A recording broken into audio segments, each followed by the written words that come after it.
ನಾರಾಯಣಂ ನಮಸ್ಕೃತ್ಯ ನರಂ ಚೈವ ನರೋತ್ತಮಂ ದೇವೀಂ ಸರಸ್ವತೀಂ ವ್ಯಾಸಂ ತತೋ ಜಯಮುದೀರಯೇ. ವಿಜಾನತಾಮವಿತ್ತಸ್ಯ ಮಧ್ವಸ್ಯ ಜಗತಿ ಗುರೋಃ ಪೂರ್ವಾಚಾರ್ಯಮಹಿಷ್ಠಾನಾಮಿಯಂ ಪ್ರಣತಿಮಾಲಿಕಾ. ಮಾತರ್ಮೇ ಮಾತರಿಶ್ವನ್ನ ಪಿತರತುಲಗುರೋ ಭ್ರಾತರಿಷ್ಟಾಪ್ತಬಂಧೋ ಸ್ವಾಮಿನ್ ಸರ್ವಾಂತರಾತ್ಮನ್ನ ಜರ ಜರಯುತರ್ಜನ್ಮ ಮೃತ್ಯಾಮಯಾನಾಂ. ಗೋವಿಂದೇ ದೇಹಿ ಭಕ್ತಿಂ ಭವತಿ ಚ ಭಗವನ್ನೂರ್ಜಿತಾಂ ನಿರ್ನಿಮಿತ್ತಾಂ ನಿರ್ವ್ಯಾಜಾಂ ನಿಶ್ಚಲಾಂ ಸದ್ಗುಣಗಣಬೃಹತೀಂ ಶಾಶ್ವತೀಂ ಆಶುದೇವ. ಗುರುಗಳ ಲಕ್ಷಣ ಸಂಪನ್ನರಾದವರು ಗುರುಗಳು. ಲಕ್ಷಣಕ್ಕೂ ಆಂತರಿಕ ಗುಣಗಳಿಗೂ ಇರುವ ಸಂಬಂಧ ಅದೇನಿದೆ ಅದನ್ನು ವಿವರಿಸೋದು ವೈದಿಕ ಸಾಮುದ್ರಿಕ ಶಾಸ್ತ್ರ. ಅದರ ಬಗೆಗೆ ವಿವರಣೆಯನ್ನು ಕೊಡ್ತಾ ರಾಘವೇಂದ್ರ ಸ್ವಾಮಿಗಳು ವಿಷ್ಣುತತ್ವ ನಿರ್ಣಯದ ಟಿಪ್ಪಣಿಯಲ್ಲಿ, ವಿಷ್ಣುತತ್ವ ನಿರ್ಣಯದ ಟೀಕೆ, ಆ ಟೀಕೆಗೆ ಟಿಪ್ಪಣಿ ರಾಘವೇಂದ್ರ ಸ್ವಾಮಿಗಳದ್ದು. ಅವರು ಹೇಳ್ತಾರೆ, ವಿಸ್ತರಸ್ತು ನಾರಾಯಣ ಪಂಡಿತಾಚಾರ್ಯ ಕೃತಾತ್ ಸಂಗ್ರಹ ರಾಮಾಯಣಾದೇಹೇ ಅವಗಂತವ್ಯ. ನಾರಾಯಣ ಪಂಡಿತಾಚಾರ್ಯ ಕೃತಾತ್ ಕೆಲವೊಂದು ಕಡೆ ಉಂಟು, ಕೆಲವೊಂದು ಕಡೆ ಇಲ್ಲ. ಆದರೆ ಸಂಗ್ರಹ ರಾಮಾಯಣಾದಿಗಳಿಂದ ಅದನ್ನು ತಿಳಿಯಬೇಕು ಅಂತಾರೆ. ಅಂದರೆ ಈ ಸಾಮುದ್ರಿಕ ಶಾಸ್ತ್ರ ಅಂದರೆ ಮುದ್ರೆಯಿಂದ ಕೂಡಿದ್ದು ಸಮುದ್ರ, ಅದನ್ನು ಕುರಿತು ಹೇಳುವಂಥದ್ದು ಸಾಮುದ್ರಿಕ ಅಂತ. ಮುದ್ರೆ ಅಂತಂದ್ರೆ ಕೈಯ ಗೆರೆಯೂ ಆಗಿರಬಹುದು, ಕಾಲ ಗೆರೆಯೂ ಆಗಿರಬಹುದು, ಎಲ್ಲವೂ. ಜ್ಯೋತಿಷ ಅಲ್ಲಿಗೆ ಸಂಬಂಧಿಸುತ್ತೆ. ಒಬ್ಬ ವ್ಯಕ್ತಿಯ ಮೈಯಲ್ಲಿ ಏನು ಕಾಣ್ತಾ ಇದೆ ಹೊರಗಡೆ, ಅದು ಒಳಗಡೆಯ ಗುಣಗಳನ್ನು ಯಾವ ರೀತಿ ಹೇಳುತ್ತೆ ಅನ್ನುವುದನ್ನೆಲ್ಲ ವಿಸ್ತಾರವಾಗಿ ಅಲ್ಲಿ ಹೇಳ್ತಾರೆ. ಹೀಗಾಗಿ ಹನುಮಂತ ಏನು ರಾಮನ ಗುಣಗಳ ವರ್ಣನೆ ಮಾಡ್ತಾನೆ, ಅದರ ಹಿಂದೆ ಇರುವ ಅಧ್ಯಾತ್ಮಾರ್ಥವನ್ನ ಸಂಗ್ರಹ ರಾಮಾಯಣ ವ್ಯಾಖ್ಯಾನದಲ್ಲಿ ಸಂಗ್ರಹ ಚಂದ್ರಿಕಾಕಾರರು ಸ್ವಲ್ಪ ಹೇಳಿದ್ದಾರೆ. ನಾವು ಅದನ್ನ ಆಳಕ್ಕೆ ಹೋಗಬಹುದು. ಹೀಗಾಗಿ ಯಾವತ್ತೂ ಲಕ್ಷಣ ಅನ್ನೋದು ಒಳಗಡೆಯ ಗುಣಗಳನ್ನು ಹೇಳುವಂತೆ ಇರುತ್ತೆ. ಅದನ್ನಲ್ಲಿ ಸಂಕ್ಷಿಪ್ತವಾಗಿ ಹೇಳ್ತಾರೆ, ಷಣ್ಣವತ್ಯಂಗುಲೋ ಎಷ್ಟು ಅಂತ. ಹಾಗಾದ್ರೆ ಈ ಮೂರ್ತಿ ಲಕ್ಷಣವನ್ನ ಹಿಂದಿನ ಆಚಾರ್ಯ ಪುರುಷರು ಯಾಕೆ ಹೇಳಲಿಲ್ಲ ಅಂದ್ರೆ, ಅವರಿಗೆ ನಿರ್ಗುಣತ್ವವನ್ನು ಹೇಳಲಿಕ್ಕೆ ಇತ್ತು. ದೇವರಲ್ಲಿ ಗುಣ ಇಲ್ಲ, ದೇವರಿಗೆ ಶರೀರ ಇಲ್ಲ ಅಂತ ಹೇಳುವಾಗ ನೀವು ಮೂರ್ತಿ ಲಕ್ಷಣವನ್ನ, ತಂತ್ರಶಾಸ್ತ್ರವನ್ನ ಗಂಭೀರವಾಗಿ ಪರಿಗಣಿಸಿದರೆ ಗತಿ ಏನು? ಅಲ್ಲ, ಅವರು ಕೂಡ ತಂತ್ರಶಾಸ್ತ್ರವನ್ನ ಕುರಿತು ಬರೆದಿದ್ದಾರೆ ಹಿಂದಿನವರು. ಹೌದು, ಬರೆದಿದ್ದಾರೆ. ಏನು ಬರೆದಿದ್ದಾರೆ? ಮಾರಣ, ಉಚ್ಚಾಟನ ಇತ್ಯಾದಿ ಕ್ರಿಯೆಗಳನ್ನು ಕುರಿತು ವಿಶೇಷವಾಗಿ ಬರೆದಿರುವುದು ತಂತ್ರಗ್ರಂಥಗಳನ್ನು. ಅದರಿಂದಾಗಿ ನಾವಿವತ್ತು ತಂತ್ರಶಾಸ್ತ್ರಕ್ಕೆ ಅದು ಕೊಡುಗೆ ಅಂತ ಅನ್ಲಿಕ್ಕಾಗಲ್ಲ, ಸಾತ್ವಿಕ ತಂತ್ರಕ್ಕೆ ಕೊಡುಗೆ ಆಗಲ್ಲ ಅದು. ಅದರಿಂದಾಗಿ ತಂತ್ರಶಾಸ್ತ್ರದ ಅಭಿಪ್ರಾಯವೂ ಅದೇ. ನೀವು ದೇವರ ಮೂರ್ತಿಯನ್ನು ಚಿಂತನೆ ಮಾಡಬೇಕು. ಹೇಗೆ ಚಿಂತನೆ ಮಾಡಬೇಕು ಅನ್ನೋದನ್ನ ಅದು ಹೇಳುತ್ತೆ ಆ ಶಾಸ್ತ್ರ. ಯಾವ ರೀತಿ ಚಿಂತನೆ ಮಾಡಬೇಕು, ಯಾಕೆ ಹಾಗೆ ಚಿಂತನೆ ಮಾಡಬೇಕು ಅನ್ನುವ ಲಕ್ಷಣಗಳನ್ನು ಅಲ್ಲಿ ಪಟ್ಟಿ ಮಾಡಿ ಇರುತ್ತೆ. ಇನ್ನೊಂದು, ಮಧ್ವರ ಅಥವಾ ದೇವರ ಯಾವುದೋ ಒಂದು ಭಂಗಿಯನ್ನು ನಾವು ಚಿಂತನೆ ಮಾಡೋದು ಅಂದ್ರೆ ನಮಗೆ ಆ ಗುಣ ಬರಲಿ ಅಂತ ಅಷ್ಟೇ. ದೇವರು ಯಾವಾಗಲೂ ಹೇಗಿಟ್ಕೊಂಡಿರ್ತಾನೆ ಅಂತಲ್ಲ. ದೇವರಿಗೆ ಏನು ಮಾರ್ರೆ ಬೇಜಾರು ಬರಲ್ವ, ಯಾವಾಗಲೂ ಹೇಗಿಟ್ಕೊಂಡಿರ್ತಾನೆ ಅಂತ ಅನ್ಬಾರ್ದು. ನಮಗೆ ಯಾವ ಒಂದು ಅಲ್ಲ, ಹಾಗಿಟ್ಕೊಂಡ್ರು ಅವನಿಗೇನು ಆಗೋದಿಲ್ಲ. ಆದರೆ ನಮ್ಮ ಒಂದು ಕಾಮನ್ ಸೆನ್ಸ್ ಏನು ಅಂದರೆ ಒಂದು ರೂಪವನ್ನು ಆ ರೀತಿ ಚಿಂತನೆ ಮಾಡಬೇಕು. ಯಾಕೆಂದರೆ ನಮಗೆ ಆ ಗುಣಗಳು ಬರಬೇಕು ಅಂತ. ಅಂದರೆ ನೋಡಿ, ಮುದ್ರೆಯಿಂದ ದೇವರ ಗುಣವನ್ನು ನಾವು ಚಿಂತನೆ ಮಾಡಬೇಕು ಅನ್ನೋದಕ್ಕೆ ನಾನು ಹೇಳಿದ್ದು. ಈಗ ವೇದವ್ಯಾಸರ ಮುದ್ರೆ, ಅದು ಒಂದು ಕೈಯಲ್ಲಿ ಅಭಯ, ಇನ್ನೊಂದು ಕೈಯಲ್ಲಿ ಜ್ಞಾನ ಮುದ್ರೆ. ನಮಗೆ ಭಯ ಇಲ್ಲ ಆಗಬೇಕು. ದೇವರ ದಾಸರು, ದೇವರು ನಮ್ಮ ರಕ್ಷಣೆಗಿದ್ದಾನೆ ಎನ್ನುವ ಅಚಲವಾದ ಆತ್ಮವಿಶ್ವಾಸ ನಮ್ಗೆ ಯಾವಾಗಲೂ ಇರಬೇಕು. ದೇವರು ನಮಗೆ ಜ್ಞಾನ ನೀಡಬೇಕು. ಈ ಎರಡು ಭಂಗಿಗಳನ್ನು ಚಿಂತನೆ ಮಾಡೋದ್ರಿಂದ ನಮಗೆ ಆ ಗುಣ ಬರುತ್ತೆ ಅಷ್ಟೇ. ಈ ಎಲ್ಲ ಹಿನ್ನೆಲೆಯಲ್ಲಿ ಹಾಗಾದರೆ ವೇದವ್ಯಾಸ ದೇವರು ಓಡಾಡುವಾಗ ಇದರಲ್ಲಿ ಎಲ್ಲಿ ಕುರುಕುಲದಲ್ಲಿ ಓಡಾಡುವಾಗ, ಆಮೇಲೆ ಹಸ್ತಿನಪುರದಲ್ಲಿ ಪ್ರತ್ಯಕ್ಷ ಆಗುವಾಗ ಹೀಗೆ ಇಟ್ಕೊಂಡು ಹೋಗ್ತಾ ಇದ್ರು ಅಂತ ಅನ್ಕೋಬೇಡಿ ಅಷ್ಟೆ. ವೇದವ್ಯಾಸರು ಬಂದರು ಅಂದರೆ ಹೀಗೆ ಇಟ್ಕೊಂಡು ಬರ್ತಾ ಇದ್ರು ಅಂತ ಯಾರು ಅನ್ಕೊಳ್ಬೇಡಿ. ಮಾಮೂಲಿ ಮೂಮೆಂಟ್. ಅದರಿಂದಾಗಿ ಮುದ್ರೆ ಅನ್ನೋದು ಗುಣಗಳನ್ನು ಹೇಗೆ ತಿಳಿಸತ್ತೆ, ಗುಣಗಳನ್ನು ಹೇಗೆ ಅನುಸಂಧಾನ ಮಾಡಬೇಕು ಅನ್ನೋದಕ್ಕೊಂದು ದಿಕ್ಸೂಚಕ ನಾನು ಹೇಳ್ತಾ ಇರೋದು. ಅದು ಒಂದೊಂದು ಅಂತಂದ್ರೆ ಒಂದು ಅನಾಟಮಿಯನ್ನೇ ನಾವು ತೀವ್ರವಾದ ಚಿಂತನೆಗೆ ಒಳಪಡಿಸ್ಬೇಕಾಗತ್ತೆ. ಸರಿ, ಅದನ್ನು ಹೇಳೋಣ. ಷಣ್ಣವತ್ಯಂಗುಲೋ ಯಸ್ತು ನ್ಯಗ್ರೋಧ ಪರಿಮಂಡಲ ಸಪ್ತಪಾದಶ್ಚತುರಹಸ್ತ ದ್ವಾತ್ರಿಂಶಲ್ಲಕ್ಷಣೈರ್ಯುತಃ. ನಮ್ಮ ಮುಖ್ಯ ಗುರುವಾದ ಬ್ರಹ್ಮದೇವರು 32 ಲಕ್ಷಣವನ್ನು ಒಳಗೊಂಡಿದ್ದಾರೆ. ಷಣ್ಣವತ್ಯಂಗುಲ 96 ಅಂಗುಲ. 96 ಅಂಗುಲ ಅಂದರೆ ಎಷ್ಟು ನೋಡಿ. ನಮ್ಮಲ್ಲಿ ಉದ್ದ ಅಂತ ಹೇಳಿದ್ರೆ 6 ಅಡಿ ಅನ್ನೋದು ಉದ್ದ. 6 ಅಡಿ ಉದ್ದ. ನಮ್ಮ ಈಗಿನ ಲೆಕ್ಕಾಚಾರ ಎತ್ತರ ಅಂದರೆ 6 ಅಡಿ ಅಂತ. ವಸ್ತುತಃ ಎತ್ತರ ಅಂದರೆ 6 ಅಡಿ ಅಲ್ಲ.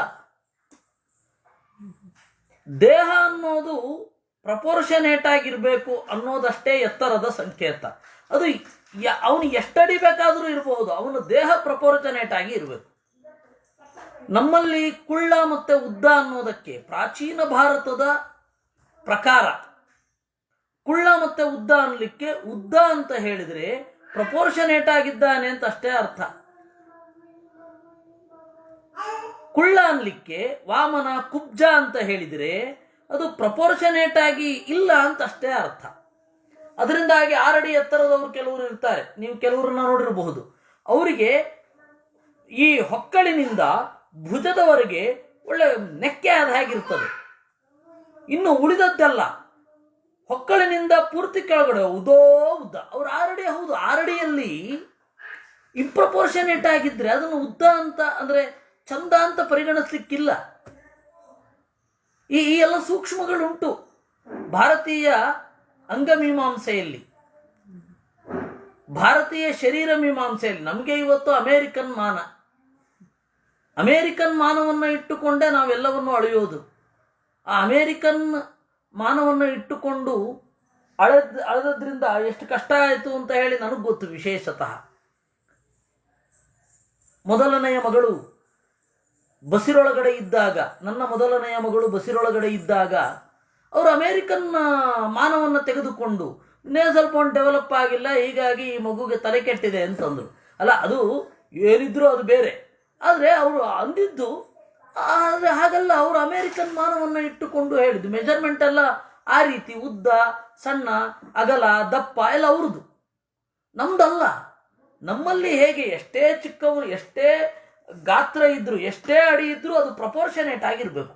ಅದರಿಂದಾಗಿ ಒಂದು ಪುಟ್ಟ ಪ್ರತಿಮೆಯೂ ಕೂಡ 96 ಅಂಗುಲ ಇರಬಹುದು, ದೊಡ್ಡ ಪ್ರತಿಮೆಯೂ 96 ಅಂಗುಲ ಇರಬಹುದು. ಇವಾಗ 57 ಅಡಿ ಏನಿದೆ ಅದು ಕೂಡ 96 ಅಂಗುಲ ಇರಬಹುದು. ಗೊಮ್ಮಟನ ಪ್ರತಿಮೆ ಏನಿದೆ ಅದು ಕೂಡ 56. 32 ಅಡಿಯ ಪ್ರತಿಮೆಯೂ ಕೂಡ 96 ಅಂಗುಲ ಇರಬಹುದು. 6 ಅಡಿಯ ಮನುಷ್ಯನೂ 96 ಅಂಗುಲ ಇರಬಹುದು. 5 ಅಡಿಯ ಮನುಷ್ಯನೂ 96 ಅಂಗುಲ ಇರಬಹುದು. 7 ಅಡಿಯ ಮನುಷ್ಯನೂ 96 ಅಂಗುಲ ಇರಬಹುದು. ಹಂಗೆ ಸರಿ, ಅದು ಹಿಂಗೆ ಲೆಕ್ಕ ಮಾಡೋದು. 96 ಅಂಗುಲ ಅಂತಂದ್ರೆ ಹಾಗಾದ್ರೆ ಹೇಗೆ?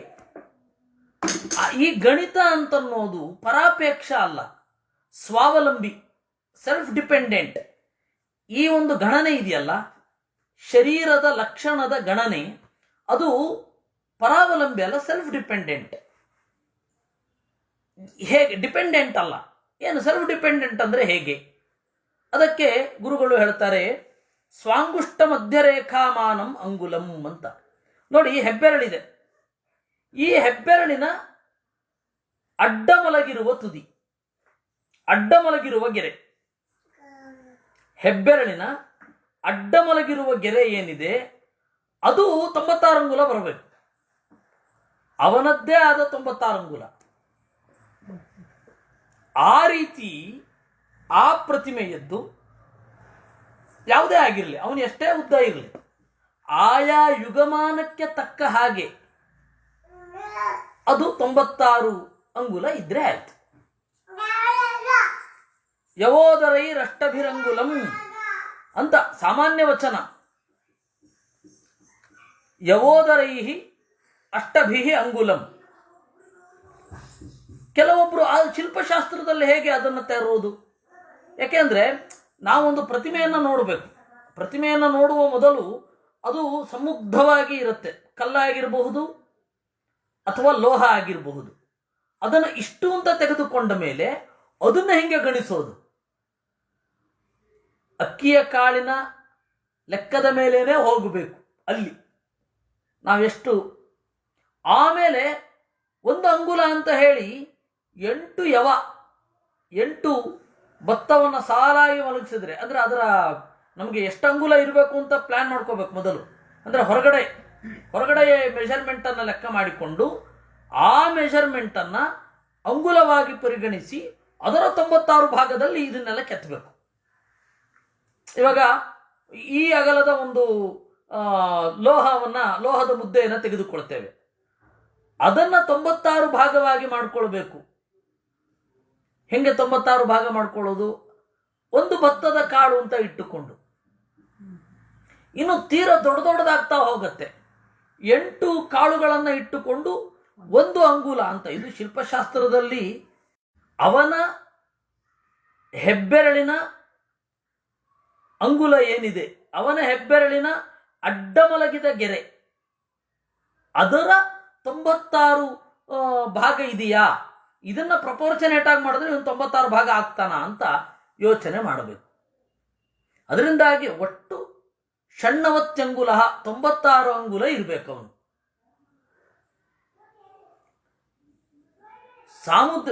ಇನ್ನು ಷಣ್ಣವತ್ಯಂಗುಲ ಅಂತ ಹೇಳಿದ್ರು, ಇಲ್ಲಿ ಸಂಕ್ಷಿಪ್ತವಾಗಿ ಹೇಳಿದ್ರು ಷಣ್ಣವತ್ಯಂಗುಲ ಅಂತ. ಈ 96 ಅಂಗುಲ ಅಂತ ಏನಿದೆ, ಹೆಬ್ಬೆರಳಿನ ಅಡ್ಡ ಮಲಗಿದ ಗೆರೆ, ಇದು ಪ್ರತಿಮೆಯಲ್ಲಿ ಹೇಗೆ ಬರಬೇಕು, ಅದನ್ನು ಯಾವ ರೀತಿ ಪ್ರಪೋರ್ಷನೇಟ್ ಆಗಿ ನಾವು ಕೆತ್ತಬೇಕು, ಇವುಗಳನ್ನು ತಂತ್ರಸಾರ ಸಂಗ್ರಹ ಹೇಳುತ್ತೆ. ಅದು ಮುಖ್ಯ ಅಲ್ಲ, ಯಾಕೆ ಅಂದ್ರೆ ಇಲ್ಲಿ ನಾವು ಶಿಲ್ಪವನ್ನು ಮಾಡಲಿಕ್ಕೆ ಹೇಳ್ತಾ ಇರೋದಲ್ಲ. ಗೊತ್ತಾಯ್ತಲ್ಲ? ನಮಗೆ ಬೇಕಾಗಿರೋದು ಜೀವಂತ ಮನುಷ್ಯರ ಆಕೃತಿ. ಹೀಗಾಗಿ ಇಲ್ಲಿ ಅದನ್ನು ಹೇಳಲಿಲ್ಲ. ನಾವು ಮಾಡ್ತಾ ಇರೋದಲ್ಲ. ಶಿಲ್ಪಶಾಸ್ತ್ರಕ್ಕಾಗಬೇಕಾದ್ರೆ ನೀವು ಹೇಗೆ ಮಾಡಬೇಕು ಅಂತ ಹೇಳ್ತಾರೆ. ಇದು ಶಿಲ್ಪಶಾಸ್ತ್ರ ಅಲ್ಲ. ಆದ್ದರಿಂದ ಷಣ್ಣವತ್ಯಂಗುಲ ಅಂದ್ರೆ ಅನಾಟಮಿ ಅನ್ನೋದೇನಿದೆ, ಅನಾಟಮಿ ಅದು ದೇವತೆಗಳ ಅನಾಟಮಿಯನ್ನು ಹೇಳಬೇಕಾದ್ರೆ ಸೌಂದರ್ಯ ಮತ್ತು ಲಕ್ಷಣಗಳ ಜೊತೆಗೇನೆ ಹೇಳುತ್ತೆ ಅಂತ. ನೋಡಿ, ಇದು ಗೊತ್ತಾದ್ರೆ ನಮಗೆ ಆ ಒಳಗಡೆಯ ಸೌಂದರ್ಯ ಧ್ಯಾನದಲ್ಲಿ ಅನುಭವಕ್ಕೆ ಬರುತ್ತೆ. ನಮಗೆ ಈ ಸೌಂದರ್ಯ ಅನ್ನೋದು ಗೊತ್ತಾದರೆ ಒಳಗಡೆ ಆ ಕಣ್ಣು ಇತ್ಯಾದಿಗಳೆಲ್ಲ ಸ್ಫುಟವಾಗಿ ಚಿಂತನೆ ಮಾಡಲಿಕ್ಕೆ ಅನುಕೂಲ ಆಗತ್ತೆ. ಇವಾಗ ನಾವು ಹೇಳ್ತೇವೆ, ಯಸ್ಮರೇತ್ ಪುಂಡರೀಕಾಕ್ಷಂ ಸಬಾಹ್ಯಾಭ್ಯಂತರ ಶ್ರುತಿ. ದೇವರ ಅಗಲವಾದ ಕಣ್ಗಳ ಮೂಲಕ ಹೊರಡುವ ಬೆಳಕು ನಮ್ಮ ಮೈಯನ್ನು ತೋಯಿಸಬೇಕು ಅಂತ. ಅಂದ್ರೆ ಆ ಮುಖ ನೆನಪಾದ್ರೆ ಒಳ್ಳೆಯದು, ಕಣ್ಣಿನಿಂದ ಕಾಂತಿ ಬರ್ತಾ ಇದೆ ಅಂತ ಇಟ್ಕೊಂಡ್ರೆ ಚಂದ. ಹೀಗೆ ಅದು ಕ್ರಮೇಣ ಬೆಳವಣಿಗೆ ಅದು. ಹೀಗಾಗಿ ಸೌಂದರ್ಯ ಪ್ರಜ್ಞೆ ಅವಶ್ಯವಾಗಿ ಇರಲೇಬೇಕು. ಯಾರಿಗೆ ಸೌಂದರ್ಯ ಪ್ರಜ್ಞೆ ಇರೋದಿಲ್ಲ ಅವರು ಧ್ಯಾನ ಮಾಡ್ಲಿಕ್ಕಾಗಲ್ಲ. ಯಾರಿಗೆ ಧ್ಯಾನ ಮಾಡ್ಲಿಕ್ಕಾಗಲ್ಲ ಅವರಿಗೆ ಜ್ಞಾನ, ಆನಂದ ಇತ್ಯಾದಿಗಳ ಪರಿಚಯವೂ ಆಗಲ್ಲ. ಅಂದ್ರೆ ಜ್ಞಾನವೇ ದೇವರ ಮೈ, ಆನಂದವೇ ದೇವರ ಮೈ ಇತ್ಯಾದಿಗಳನ್ನು ಚಿಂತನೆಯೇ ಮಾಡ್ಲಿಕ್ಕಾಗೋಲ್ಲ. ಅದರಿಂದ ಅವಶ್ಯವಾಗಿ ಪ್ರಾಚೀನ ಭಾರತದ ಶಾಸ್ತ್ರದಲ್ಲಿ ಅನಾಟಮಿ, ಇಸ್ಥೆಟಿಕ್ಸ್ ಜೊತೆಗೇ ಇದೆ ಅಂತ ತಿಳ್ಕೊಳ್ಬೇಕು. ಪ್ರತ್ಯೇಕವಾಗಿ ಅಲ್ಲ. ಅದರಿಂದಾಗಿ ನಮಗೆ ಷಣ್ಣವತ್ಯಂಗುಲ ಅಂತನ್ನೋದು ಅದು ರಿಲೇಟಿವ್, ಆದರೆ ಸೆಲ್ಫ್ ಡಿಪೆಂಡೆಂಟ್. ಷಣ್ಣವತ್ಯಂಗುಲ ಅಂತನ್ನೋದು ಆಯಾ ಅಡಿಗಳಿಗೆ, ಆಯಾ ದೇಹಮಾನಕ್ಕೆ ತಕ್ಕ ಹಾಗೆ ರಿಲೇಟಿವ್. ಆ ಒಬ್ಬ ವ್ಯಕ್ತಿ ಏನಿದ್ದಾನೆ, ಬ್ರಹ್ಮದೇವರು ಎಷ್ಟೂ ದೊಡ್ಡವರು ಇರಬಹುದು, ಎಷ್ಟೂ ದೊಡ್ಡ ಆಕೃತಿಯನ್ನು ತಳೆಯಬಹುದು. ಇವಾಗ ದೇವರು ಎಲ್ಲ ತರಹದ ಆಕಾರವನ್ನು ಹೊಂದಿದ್ದಾನೆ, ಎಲ್ಲ ತರಹದ ರೂಪಗಳನ್ನು ಹೊಂದಿದ್ದಾನೆ. ಎಲ್ಲ ತರಹದ ರೂಪಗಳಲ್ಲೂ ಷಣ್ಣವತ್ಯಂಗುಲ. ಬ್ರಹ್ಮದೇವರು ಎಲ್ಲ ತರಹದ ರೂಪಗಳನ್ನು ಹೊಂದಿದ್ದಾರೆ, ಅವರು ಎಲ್ಲ ತರಹದ ರೂಪಗಳು ಷಣ್ಣವತ್ಯಂಗುಲವೇ, 96 ಅಂಗುಲ. ಅದು ಹೇಗೆ ಅಂದರೆ ಅವರು ಯಾವ ಆಕಾರವನ್ನು ಹೊಂದಿರ್ತಾರೆ, ಅವ್ರಿಗೊಂದು ಬೆರಳು ಅಂತ ಇದ್ದೇ ಇರುತ್ತೆ. ಆ ಬೆರಳಿನ ಹೆಬ್ಬೆರಳಿನ ಅಡ್ಡ ಮಲಗಿದ ಗೆರೆ, ಅದರಿಂದ ಹೇಳಿದ್ರೆ ಅವ್ರು 96 ಅಂಗುಲ ಇದ್ದೇ ಇರ್ತಾರೆ. ಹಾಗೆ ಅದರಿಂದಾಗಿ ಹೇಳಿದ್ದು ರಿಲೇಟಿವ್ ಮತ್ತು ಸೆಲ್ಫ್ ಡಿಪೆಂಡೆಂಟ್ ಆಲ್ಸೋ. ಅದರಿಂದಾಗಿ ಈಗ ನಾವು ಧ್ಯಾನ ಮಾಡುವಾಗ ಯಾವುದೇ ಆಕಾರದ ಮೂರ್ತಿಯನ್ನು ಧ್ಯಾನ ಮಾಡ್ಬೋದು, ಏನು ತೊಂದರೆ ಇಲ್ಲ. ಯಾವ ಆಕಾರದ ಮೂರ್ತಿಯನ್ನು, ಇವಾಗ ನೀವು ಸುಮ್ಮನೆ ಒಂದು ಶ್ಲೋಕವನ್ನು ಓದ್ಕೊಂಡು ಹೋಗ್ತಾ ಇರ್ತೀರ, ಆ ಪಾರಾಯಣ ರನ್ನಿಂಗಲ್ಲಿರುತ್ತೆ. ರನ್ನಿಂಗಲ್ಲಿರುವಾಗ ನಾವು ನರಸಿಂಹಸ್ತುತಿಯನ್ನೋ ಅಥವಾ ವಿಷ್ಣು ಸಹಸ್ರನಾಮವನ್ನೋ ಹೇಳ್ಕೊಂಡು ಹೋಗ್ತಾ ಇರ್ತೀವಿ. ಆ ಹೇಳ್ಕೊಂಡು ಹೋಗುವಾಗ ನಡುವೆ ನಡುವೆ ದೇಹದ ಬೇರೆ ಬೇರೆ ಪರಿಮಾಣಗಳು ಬರುತ್ತೆ, ಗಮನಿಸಿ. ಬೇರೆ ಬೇರೆ ಪರಿಮಾಣಗಳು ಅಲ್ಲಿ ಇಣುಕತ್ತವೆ. ಮಹಾಕಾಯೋ ಮಹಾಶನಃ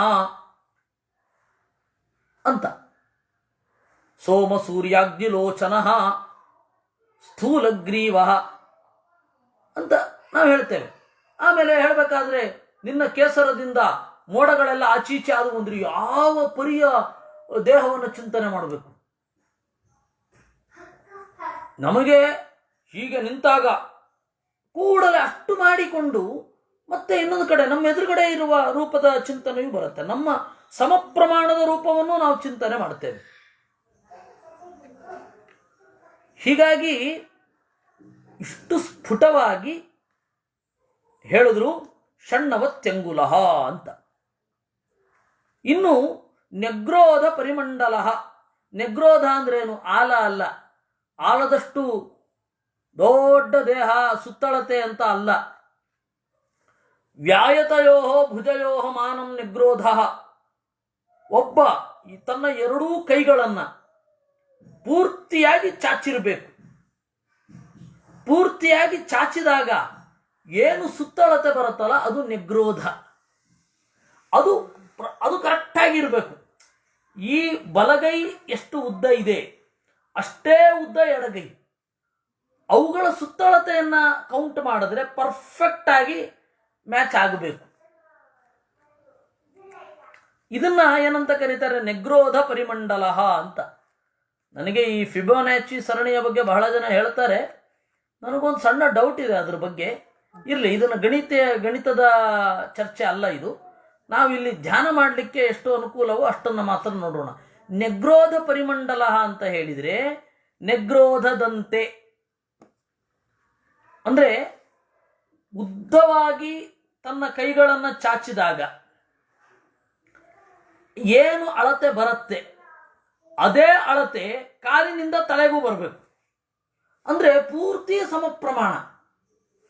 ಉದ್ದ ತನ್ನ ಕೈಗಳನ್ನು ನೇರವಾಗಿ ತೋಳುಗಳನ್ನು ಚಾಚಿದಾಗ ಏನು ಸುತ್ತಳತೆ ಬರುತ್ತೆ ಅದು ಸಮನಾಗಿರಬೇಕು ಒಂದು. ಆಮೇಲೆ ಅವನ ಈ ಎಡಗೈನಿಂದ ಹಿಡಿದು ಕತ್ತನ್ನ ವ್ಯಾಪಿಸಿ ಚಾಚಿದ ಬಲಗೈಯ ತುದಿ ಆ ಉದ್ದ ಎಷ್ಟಿರುತ್ತೆ ಅದನ್ನ ಉಲ್ಟಾ ಮಾಡಿದ್ರೆ, ಎತ್ತರ ಮಾಡಿದ್ರೆ ಅಷ್ಟೇ ಆಗಬೇಕು. ಆ ತರಹದ ಸಮಾನವಾದ ಶರೀರವನ್ನು ನಿಗ್ರೋಧ ಪರಿಮಂಡಲ ಅಂತ ಕರೀತಾರೆ. ಅಂದ್ರೆ ಒಂದೇ ಸುತ್ತಳತೆ, ಯಾವುದು ಸುತ್ತಳತೆಯೋ ಅದು ಉದ್ದಳತೆಯೂ ಹೌದು. ಹೀಗಾಗಿ ಇಷ್ಟು ಪರ್ಫೆಕ್ಟ್ ಆಗಿರಬೇಕು. ಅಂದ್ರೆ ಅಗಲ ಮತ್ತೆ ಉದ್ದ ಸಮಾನವಾಗಿ ಇರಬೇಕು. ನೀವು ಈ ತರಹ ಲೆಕ್ಕ ಹಾಕಿಕೊಂಡು ಹೋದರೆ ನಮಗೆ ರವಿವರ್ಮನ ಚಿತ್ರಗಳ ಅಸಂಬದ್ಧತೆ ತಿಳಿಯುತ್ತೆ. ಅದರಲ್ಲಿ ಅಷ್ಟು ಸರಿಯಾಗಿ ಬರೋದಿಲ್ಲ, ನಂಬರ್ 1. ನಂಬರ್ 2, ನಾವು ಅನಿವಾರ್ಯವಾಗಿ ಹಳೆಯ ಚಿತ್ರಗಳ ಫಿಗರೇಟಿವ್ ಮತ್ತೆ ಅಬ್ಸ್ಟ್ರಾಕ್ಟ್ ಎರಡೂ ಚಿತ್ರಗಳ ಮಿಶ್ರಣವನ್ನು ನಾವು ಕಾಣ್ತೇವೆ. ಇದರ ಪ್ರಮಾಣದಿಂದಲೇನೆ ಈ ನೆಗ್ರೋಧ ಪರಿಮಂಡಲ ಷಣ್ಣವತ್ಯಂಗುಲ ಅನ್ನೋದರಿಂದಲೇನೆ ನಮಗೆ ಯಾವ ಪ್ರತಿಮೆ ಪ್ರಾಚೀನ, ಯಾವ ಪ್ರತಿಮೆ ಪ್ರಾಚೀನ ಅಲ್ಲ ಅಂತ ಗೊತ್ತಾಗ್ಬಿಡತ್ತೆ. ಅಷ್ಟು ಸೂಕ್ಷ್ಮವಾಗಿ ಹೋದರೆ. ಹೀಗಾಗಿ ನಮಗೆ ಈ ಪ್ರತಿಮೆಯನ್ನು ನೋಡುವಾಗ ಈ ಕಣ್ಣು ಇರಬೇಕು. ಯಾವುದು ಪ್ರಾಚೀನ, ಯಾವುದು ಅರ್ವಾಚೀನ, ಯಾವುದರ ಲಕ್ಷಣ ಹೇಗಿದೆ ಅಂತ ಗೊತ್ತಾಗ್ಬಿಡತ್ತೆ. ದೇವರ ದಯದಿಂದ ನಾವಿದನ್ನು ಬೇರೆದಕ್ಕೆ ಉಪಯೋಗಿಸದೆ ಕೇವಲ ಧ್ಯಾನಕ್ಕೆ ಉಪಯೋಗಿಸೋಣ. ಸಪ್ತಪಾದ. ನೆಕ್ಸ್ಟ್ ಸಪ್ತಪಾದ ಚತುರಹಸ್ತ. ಇದು ಕೂಡ ಕ್ರಮವಾದದ್ದನ್ನು ಹೇಳ್ತಾ ಇದೆ. ಸಪ್ತಪಾದ ಚತುರಹಸ್ತ. ಚತುರಹಸ್ತ ಅಂತನ್ನೋದು 4 ಅಡಿ ಅಗಲ, 7 ಅಡಿ ಉದ್ದ. ಸಪ್ತಪಾದ ಚತುರಹಸ್ತ. ಅದರಿಂದಾಗಿ ಆಚಾರ್ಯರು ಇದ್ದವರಿಗಿಂತ ವಿಲಕ್ಷಣವಾಗಿ ಕಾಣಿಸ್ತಾ ಇದ್ರು. ಚತುರಹಸ್ತ ಅನ್ನೋದು 4 ಅಡಿ ಉದ್ದ ಅಗಲ ಅಂತಲ್ಲ, ಕ್ರಮಬದ್ಧವಾಗಿ ಅದೇ ಉದ್ದಗಲ ಮತ್ತೆ ಉದ್ದ ಮತ್ತೆ ಅಗಲ ಸಮವಾಗಿ ಬಂದ್ರೆ ಅದನ್ನು ಚತುರಹಸ್ತ ಅಂತ ಕರೆಯೋದು. ಚತುರಹಸ್ತ ಅಂತ ಹೇಳಿದರೆ 4 ಕೈಗಳು ಅಂತನೂ ಅರ್ಥ ಅಲ್ಲ, 4 ಅಡಿ ಅಂತನೂ ಅರ್ಥ ಅಲ್ಲ. ಉದ್ದ ಮತ್ತೆ ಅಗಲ ಅಂದ್ರೆ ಚತುಹು ಅನ್ನೋದು ಸಮಾನ ಅಲ್ವಾ, 4 ಸಮ. ಅದು ಆ ರೀತಿ ಸಮಾನವಾದ ಉದ್ದ ಮತ್ತೆ ಅಗಲ ಸಮವಾದ ವಸ್ತುವನ್ನ ಚತುರಹಸ್ತ ಅಂತ ಕರೀತಾರೆ. ಹಾಗೆ ಆಚಾರ್ಯರು ಇದ್ರು ಅವಾಗ. ಬ್ರಹ್ಮದೇವರು ಹಾಗಿರ್ತಾರೆ. ಆಯ್ತಾ? ಇನ್ನು ದ್ವಾತ್ರಿಂಶ ಲಕ್ಷಣ ಇರುತ್ತಹ. ಇಷ್ಟಾದ ಮೇಲೆ ದ್ವಾತ್ರಿಂಶ ಲಕ್ಷಣ ಇರಬೇಕು. ಇದನ್ನು ನಾವು ಬೇರೆ ಕಡೆಯಿಂದ ಸಂಗ್ರಹಿಸಬೇಕಾಗತ್ತೆ. ದ್ವಾತ್ರಿಂಶ ಲಕ್ಷಣ ಅಂದ್ರೆ ಏನು ಅಂತ. ಆ ದ್ವಾತ್ರಿಂಶ ಲಕ್ಷಣ ಏನು ಅಂತ ಹೇಳಿದಾಗ ಪಂಚದೀರ್ಘ, ಪಂಚಸೂಕ್ಷ್ಮ, ಸಪ್ತರಕ್ತ, ಷಡುನ್ನತಃ, ತ್ರಿಪೃಥು ಲಘು ಗಂಭೀರ, ದ್ವಾತ್ರಿಂಶ ಲಕ್ಷಣ ಸ್ಥಿತಿ. 5 ಉದ್ದ ಇರಬೇಕು, 5 ಸೂಕ್ಷ್ಮ ಇರಬೇಕು, 7 ಕೆಂಪಾಗಿರಬೇಕು, 6 ಎತ್ತರ ಇರಬೇಕು, 3 ಅಗಲ, 3 ತೆಳು, 3 ಆಳ. ಇಷ್ಟಿದ್ರೆ ದ್ವಾತ್ರಿಂಶ ಲಕ್ಷಣ ಅಂತ ಹೇಳ್ತಾರೆ ಅಂತ. ಏನು ಹೀಗಂದ್ರೆ ಕಾನಿ ಪಂಚ ದೀರ್ಘಾಣಿ ಯಾವುದು? 5 ಉದ್ದ ಇರಬೇಕು. ಬಾಹು, ನಾಸಾ, ಹನು, ಅಕ್ಷಿಣಿ, ವಕ್ಷಶ್ಚೇತಿ.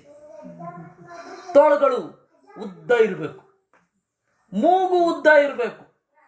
ನೀವು ಧರ್ಮರಾಜ ಮೊದಲಾದವರನ್ನ ಪ್ರಚಂಡ ಘೋಣ ಅಂತ ಹೇಳ್ತಾರೆ, ಮಹಾಭಾರತದಲ್ಲಿ ಗಮನಿಸಿರಬಹುದು ನೀವು. ಇನ್ನು ಮೂಗು ಉದ್ದ ಇರಬೇಕು, ಅದು ಒಳ್ಳೆ ಲಕ್ಷಣ. ಅದು ಹನು, ಈ ಭಾಗ ಕೆನ್ನೆ ಅದು ಉದ್ದ ಇರಬೇಕು. ಇನ್ನು ಅಕ್ಷಿಣಿ, ಕಣ್ಣು ಅಗಲವಾಗಿ ಇರಬೇಕು ಮತ್ತೆ ಉದ್ದವಾಗಿಯೂ ಇರಬೇಕು, ನೆಕ್ಕೆ ಆದ ಹಾಗಿರಬಾರದು. ಸಾಮಾನ್ಯ ಭಾರತೀಯರ ಕಣ್ಣು ವಿಶಾಲ, ಕಣ್ಣು ಕೆಲವರದು ಬಹಳ ಸೂಕ್ಷ್ಮ ಇರುತ್ತೆ. ತಮಾಷೆ ಮಾಡ್ತಾ ಇದ್ರು, ಒಬ್ಬ ಚಿಕ್ಕ ಕಣ್ಣಿನ ವ್ಯಕ್ತಿಯನ್ನ ತಮಾಷೆ ಮಾಡ್ತಾ ಇದ್ರು. ನಿನಗೆ ನಿಂಬೆ ಹಣ್ಣು ಮೂಸಂಬಿಯ ತರಹ ಕಾಣುತ್ತಾ ಅಂತ. ಕಣ್ಣು ಚಿಕ್ಕದಾದ್ರೆ ಹಾಗಾಗಲ್ಲ, ತಮಾಷೆ ಮಾಡ್ತಾ ಇದ್ರು ಅವನಿಗೆ. ಹಾಗಿರಬಾರದು, ಚಿಕ್ಕ ಕಣ್ಣು ಇರಬಾರದು. ಸೂಜಿ ಮಲ್ಲೆ ಕಣ್ಣು ಯಾರಿಗೆ ಅಂದರೆ ಚೈನಾದವರಿಗೆ ಮತ್ತು ಮಂಗೋಲಿಯಾದವರಿಗೆ ಮಾತ್ರ. ಭಾರತೀಯ ಹುಡುಗಿಯರಿಗೆ ಅಗಲವಾದ ಕಣ್ಣು, ಅದರಿಂದ ಅಕ್ಷಿಣಿ. ಇನ್ನು ವಕ್ಷಃ, ಎದೆ ಉಬ್ಬಿರಬೇಕು ಮತ್ತು ಉದ್ದ ಇರಬೇಕು. ಅವನ ನಾಭಿಗೂ ಮತ್ತು ಎದೆಗೂ ಸಾಕಷ್ಟು ಅಂತರ ಇರಬೇಕು. ಹಾಗಿದ್ರೆ ಅದನ್ನು ಏನಂತ ಕರೀತಾರೆ? ಪಂಚದೀರ್ಘ ಅಂತ. ಇನ್ನು ಪಂಚಸೂಕ್ಷ್ಮ, ಅಂಗುಲಿ ಪರವಾಣಿ, ಬೆರಳುಗಳ ನಡುವಣ ಅಂತರ ವಿಪರೀತ ಇರಬಾರದು. ಬೆರಳುಗಳ ನಡುವಣ ಅಂತರ ಬಹಳ ಸೂಕ್ಷ್ಮವಾಗಿ ಇರಬೇಕು.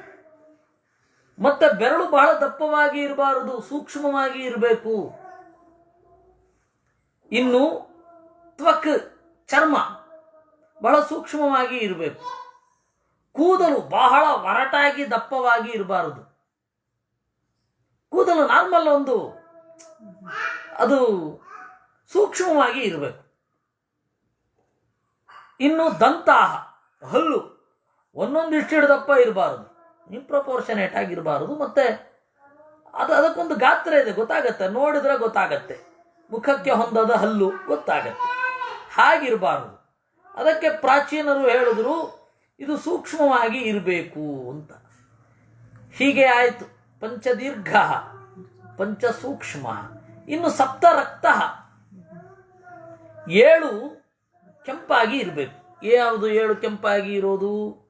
ಹಸ್ತತಳಂ, ಇದು ಕೆಂಪಾಗಿರ್ಬೇಕು. ಅಂದ್ರೆ ರಕ್ತ ಸಂಚಾರ ಚೆನ್ನಾಗಿದೆ ಅಂತ ಅರ್ಥ. ನೋಡಿ, ಈ ಎಲ್ಲ ಲಕ್ಷಣಗಳಿತ್ತು ಅಂದ್ರೆ ಅನಾರೋಗ್ಯವೇ ಇರಲ್ಲ.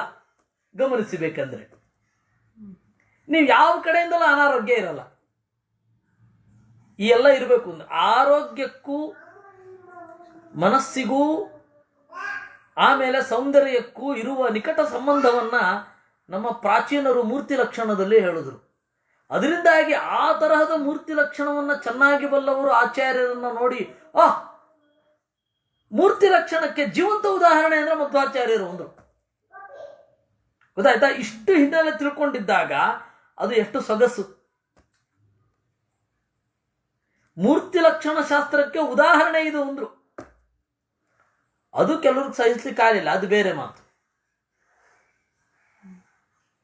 ಅದರಿಂದ ಆಚಾರ್ಯರ ಕಾಲದಲ್ಲಿ ಮೂರ್ತಿ ಲಕ್ಷಣವನ್ನು ಚೆನ್ನಾಗಿ ಬಲ್ಲವರಿದ್ರು. ನಮ್ಮ ಗುರುಗಳು ಯಾವಾಗಲೂ ಒಂದು ಮಾತು ಹೇಳೋರು, ಮಧ್ವಾಚಾರ್ಯರನ್ನ ಅರ್ಥ ಮಾಡ್ಕೊಳ್ಬೇಕಾದ್ರೆ 4 ಚೆನ್ನಾಗಿ ಗೊತ್ತಿರಬೇಕು. ಆಚಾರ್ಯರ ಶಾಸ್ತ್ರವನ್ನು ಅರ್ಥ ಮಾಡ್ಕೊಳ್ಳುವಾಗ ಒಂದು ಮನಃಶಾಸ್ತ್ರ, ಇನ್ನೊಂದು ಸಂಗೀತ, ಇನ್ನೊಂದು ಚಿತ್ರಕಲೆ. ಚಿತ್ರಕಲೆ ಅಂದ್ರೆ ಬರೀಲಿಕ್ಕೆ ಗೊತ್ತಿರಬೇಕು ಅಂತಲ್ಲ, ಅದ್ರ ಐಡಿಯಾ ಇದ್ರೆ ಆಯ್ತು. ಇನ್ನೊಂದು ಗಣಿತ. ಈ 4 ಗೊತ್ತಿದ್ರೆ ಅವನಿಗೆ ಆಚಾರ್ಯರು ಅರ್ಥ ಆಗ್ತಾರೆ ಚೆನ್ನಾಗಿ. ನಾವು ಆಚಾರ್ಯರನ್ನ ಅರ್ಥ ಮಾಡ್ಕೊಳ್ಳಿಕ್ಕೆ ನಾವಿವತ್ತು ಪ್ರಯತ್ನಿಸ್ತಾ ಇಲ್ಲ. ವ್ಯಾಖ್ಯಾನಕಾರರನ್ನ ಅರ್ಥ ಮಾಡ್ಕೊಳ್ಳಿಕ್ಕೆ ನಮ್ಮ ಶ್ರಮ ಎಲ್ಲ ಹೋಗ್ತಾ ಇದೆ ಅಂತ ಹೇಳ್ತಾ ಇದ್ರು. ಅದರಿಂದಾಗಿ ಇದು ಆರೋಗ್ಯಕ್ಕೆ ಇರುವ ನಿಕಟ ಸಂಪರ್ಕ. ನೋಡಿ, ಹಸ್ತತಳ ಕೆಂಪಗಿತ್ತು ಅಂದ್ರೆ ರಕ್ತ ಸಂಚಾರ ಬಹಳ ಚೆನ್ನಾಗಿ ಆಗ್ತಾ ಇದೆ ಅಂತ. ಅವನಿಗೆ ಇರುವ ಸ್ಟ್ಯಾಮಿನಾ ಇದೆಯಲ್ಲ, ಇದು ಕೆಂಪಗಿದ್ರೆ ಅವನಿಗಿರುವ ಸ್ಟ್ಯಾಮಿನಾ ಅನ್ಯಾದೃಶ. ಹಸ್ತತಳ. ಇನ್ನು ಅಂಗ್ರಿತಳ, ಕಾಲು ಅಷ್ಟೇ. ಅಂದ್ರೆ ಆ ಹೃದಯ ಪಂಪ್ ಏನ್ ಮಾಡ್ತಾ ಇದೆ ಅದರ ಪೂರ್ತಿ ವಿನಿಯೋಗ ಆಗ್ತಾ ಇದೆ ಅಂತ ಅರ್ಥ. ಕೆಳಗಡೆಯ ತನಕ ರಕ್ತ ಎಲ್ಲಿ ಹೋಗೋದಿಲ್ವೋ ಅಲ್ಲಿ ಹೆಪ್ಪುಗಟ್ಟತ್ತೆ, ಅಲ್ಲಿ ಬೇರೆ ಬಣ್ಣ ಬರುತ್ತೆ, ಅಲ್ಲಿ ಸಮಸ್ಯೆ ಆಗತ್ತೆ, ಅಲ್ಲಿ ಜೋಮ್ ಹಿಡಿಯುತ್ತೆ. ಅಲ್ಲ, ನಮಗೆ ಜೋಮ್ ಹಿಡಿಯೋದು ಯಾಕೆ? ರಕ್ತ ಆ ಭಾಗದಲ್ಲೇ ಹರಿಯದಿದ್ದಾಗ, ಪೆಟ್ಟು ಬಿದ್ದಾಗ, ನಮಗೆ ಜೋರ್ ಪೆಟ್ಟು ಬಿದ್ದಾಗ ಏನು ಅಲ್ಲಿ ರಕ್ತ ಹೆಪ್ಪುಗಟ್ಟತ್ತೆ, ಅಲ್ಲಿ ಆಗೋಲ್ಲ. ಅದರಿಂದ ಅಲ್ವಾ ಪ್ರಾಬ್ಲಮ್ಮು. ಹೀಗಾಗಿ ನಾವು ಇದನ್ನು ಸೂಕ್ಷ್ಮವಾಗಿ ಅರ್ಥ ಮಾಡಿಕೊಳ್ಬೇಕು. ಅಂಗ್ರಿತಳ ಏನಿದೆ ಅದು ಪರ್ಫೆಕ್ಟ್ ಆಗಿರಬೇಕು. ಇನ್ನು ನೇತ್ರಾಂತಹ, ಕಣ್ಣಿನ ತುದಿ ಕೆಂಪಾಗಿರಬೇಕು. ಅಂದರೆ ರಕ್ತ ಇದೆ ಅಂತಂದರೆ ಅಲ್ಲಿ ಬಹಳ ಸೂಕ್ಷ್ಮವಾದ ಜಾಗದಲ್ಲಿ ಅವರು ನೋಡುವ ನೋಟ ಮತ್ತು ಅವರಿಗೆ ಸೂಕ್ಷ್ಮವಾದ ಸಂಗತಿಗಳೆಲ್ಲ ಕಾಣುತ್ತೆ ಅಂತ. ಇನ್ನು ತಾಲು ಅಂದರೆ ಕಿರುನಾಲಿಗೆ, ಅದು ಕೆಂಪಗಿರಬೇಕು. ಆ ಕಿರುನಾಲಿಗೆಯ ಮೇಲ್ಗಡೆ ಇರತಕ್ಕಂತಹ ಜಿಹ್ವ, ನಾಲಿಗೆ ಕೆಂಪಾಗಿರ್ಬೇಕು ಅಂತ. ನಾಲಿಗೆ ಕೆಂಪಾಗಿದೆ ಅಂತ ಹೇಳಿದ್ರೆ ಅಯೋಗ್ಯವಾದದ್ದನ್ನು ತಿಂತಾ ಇಲ್ಲ ಅಂತ ತಾನೇ ಅರ್ಥ, ಮಿತಾಹಾರ ಅಂತಾನೆ ತಾನೇ ಅರ್ಥ, ಅಥವಾ ಜೀರ್ಣ ಆಗ್ತಾ ಇದೆ ಅಂತ ಅರ್ಥ. ಹೀಗೆ ಹಲವಾರು ಉಂಟು. ಹೀಗಾಗಿ ಜಿಹ್ವ. ಇನ್ನು ಅಧರೋಷ್ಠ, ಕೆಳಗಡೆಯ ತುಟಿ. ಅಂದರೆ ಇಲ್ಲೆಲ್ಲ ನೋಡಿ, ರಕ್ತದ ಚಲನೆ ಎಲ್ಲ ಕಡೆ ಚೆನ್ನಾಗಾದ್ರೆ ಅದಲ್ವಾ ಚಲುವು ಅಂದರೆ. ನಾವಿವತ್ತು ಬೇರೆ ತುಟಿಗೆ ರಂಗ ಹಚ್ಚಿಕೊಳ್ಬೇಕಾ? ಬೇಕಾಗೇ ಇಲ್ಲ. ಸಹಜವಾಗಿ ರಕ್ತ ಚಲನೆ ಆಗ್ತಾ ಇತ್ತು ಅಂತಂದರೆ ಅಲ್ಲಿ ಅದೆಂಥದ್ದು, ರಕ್ತ ಚಲನೆ ಚೆನ್ನಾಗಾಗ್ತಾ ಇತ್ತು ಅಂತ ಹೇಳಿದರೆ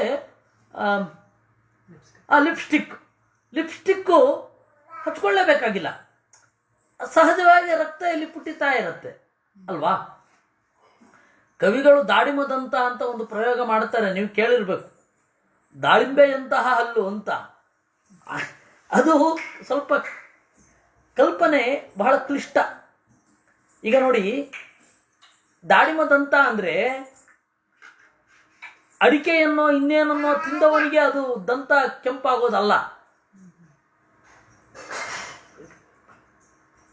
ತುಟಿಯ ಕೆಂಪು ನಾಲಿಗೆಯಲ್ಲಿ ರಿಫ್ಲೆಕ್ಟ್ ಹಲ್ಲಿನಲ್ಲಿ ರಿಫ್ಲೆಕ್ಟ್ ಆಗಬೇಕು ಅಂತ. ಅದು ತೀರಾ ಕ್ಲೋಸಪ್ ಇಂದ ನೋಡಿದ್ರೆ ಮಾತ್ರ ಗೊತ್ತಾಗತ್ತೇನೋ ಅಥವಾ ಗೊತ್ತಾಗಲ್ವೋ, ಅದರ ಅಭಿಪ್ರಾಯ ಹಾಗೆ. ಅಂದರೆ ರಕ್ತ ಸಂಚಾರ ಚೆನ್ನಾಗಿ ಆಗ್ತಾ ಇದ್ರೆ ತುಟಿ ಕೆಂಪಾಗೇ ಇರುತ್ತೆ. ಅದನ್ನು ನೀವು ಹೊರಗಡೆಯಿಂದ ಹಾಕೊಳ್ಬೇಕಾಗಿಲ್ಲ. ನಮಗೆ ರಕ್ತ ಸಂಚಾರ ಎಲ್ಲ ಕಡೆ ಆಗ್ತಾ ಇಲ್ಲ ಅಂತ ಅರ್ಥ. ಹೀಗಾಗಿ ಕೆಂಪು ತುಟಿ. ಆಮೇಲೆ ನಖಾಹ, ಉಗುರು. ಈ ಉಗುರುಗಳಲ್ಲಿ ಮತ್ತು ಕಾಲಿನ ಉಗುರುಗಳಲ್ಲಿ ಕೆಂಪು ಇತ್ತು ಅಂದರೆ ರಕ್ತ ಸಂಚಾರ ಎಲ್ಲ ಕಡೆ ಸ್ಫುಟವಾಗಿ ಆಗ್ತಾ ಇದೆ ಅಂತ. ಅಂದರೆ ಹೃದಯದ ಕಾರ್ಯಕ್ಷಮತೆ ಎಷ್ಟಿರಬೇಕು. ಮತ್ತು ಹೃದಯ ಪಂಪು ಮಾಡ್ತಾ ಇರ್ಬೇಕಾದ್ರೆ ಮಧ್ಯದಲ್ಲಿ ಎಲ್ಲಿಯೂ ಕೂಡ ಅಡೆತಡೆ ಇಲ್ಲ. ಅವೆಲ್ಲ ಆರೋಗ್ಯದ ಸೂಚನೆ. ಹೀಗೆ ಆರೋಗ್ಯ ಇದ್ದವನಿಗೆ ಮನಸ್ಸು ಚೆನ್ನಾಗೇ ಇರುತ್ತೆ. ಕಣ್ಣು ಅತಿಲೋಕವಾದದ್ದನ್ನು ಗ್ರಹಿಸುತ್ತೆ. ನೋಡಿ, ಆಚಾರ್ಯರನ್ನು ಒಮ್ಮೆ ಕಣ್ಮುಚ್ಚಿ ಹೀಗೆ ಅಂದುಕೊಳ್ಳಿ, ಎಷ್ಟು ಚಂದ. ಅದಕ್ಕೆ ಮಧ್ವವಿಜಯದಲ್ಲಿ ಅವರು ಸುಮ್ಮನೆ ಹೇಳಿದ್ದಲ್ಲ, ಕನಕಾತುಲತಾಲತನ್ನಿಭ ಕಮಲಾಕ್ಷೋ ವಿಮಲೇಂದು ಸನ್ಮುಖ ಗಜರಾಜಗತಿರ್ಮಹಾಭುಜ ಪ್ರತಿಯಾನ್ ಕೋ ಯಮಪೂರ್ವ ಪೂರುಷಃ ಅಂತ. ಈ ವೇದವ್ಯಾಸರನ್ನು ವರ್ಣನೆ ಮಾಡುವಾಗಲೂ ಕೂಡ ನೀವು ಅಲ್ಲಿಗೆ ಹೋಗಬೇಕು, ಲಕ್ಷಣ. ಅದರಿಂದಾಗಿ ಮಧ್ವವಿಜಯ ಏನಿದೆ ಅದು ಶಾಸ್ತ್ರಕಾವ್ಯ. ಅದಕ್ಕೆ ಶ್ಲೋಕ ನೀವು ಮಹಾಭಾರತವನ್ನು ರಾಮಾಯಣವನ್ನು ಕೇಳುವಾಗ ನೀವು ಸಾಮೂಹಿಕ ಧ್ಯಾನದ ಲೆವೆಲ್ ಹೊಟ್ಟೋಗ್ಬಿಡ್ಬೇಕು. ಯಾಕೆಂದ್ರೆ ಕೃಷ್ಣ ಬಂದ, ತನ್ನ ಕೆಂಪು ಕಣ್ಣು ಯಾಕಪ್ಪ ಹೇಳಬೇಕು, ತನ್ನ ಕೆಂಪಾದ ತುದಿಗಣ್ಣಿಂದ ನೋಡಿದ, ಅಗಲವಾದ ಕಣ್ಣಿನ ದೃಷ್ಟಿಯನ್ನು ತೂರಿದ, ಉದ್ದವಾದ ತೋಳುಗಳನ್ನು ಎತ್ತಿದ. ಯಾಕಪ್ಪ?